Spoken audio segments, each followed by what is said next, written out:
मैं टीवी पे कुछ वीडियोस देख रहा था और यूट्यूब पे कराची, लाहौर वगैरह और पूरे पाकिस्तान में मुख्तलिफ़ जगहों पे जो सैलाब आया है उससे पानी हर तरफ फैला हुआ और गंदा पानी है। मैंने कुछ अर्सा पहले 2 वीडियोस बनाई थी कि अगर आपने साफ़ पानी लेना हो, यानी जो अवेलेबल गंदा पानी है जैसे आजकल है, सैलाब का पानी हर तरफ है, तो उस पानी को कैसे साफ़ करें कि वो पीने के लिए फ़िट हो जाए।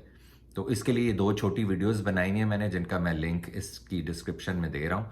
वो कोई इतना मुश्किल काम नहीं है। उन वीडियोस को देख लें और हो सके तो बाकी भी जिन सबको मुमकिन हो बताएं कि साफ़ पानी कैसे आसानी के साथ बनाया जा सकता है इस वक्त जबकि साफ़ पानी मिल नहीं रहा और मुश्किल है। तो इन वीडियोस को देख लें, कोई सवाल हो तो पूछें, I will try to answer. Thanks for watching.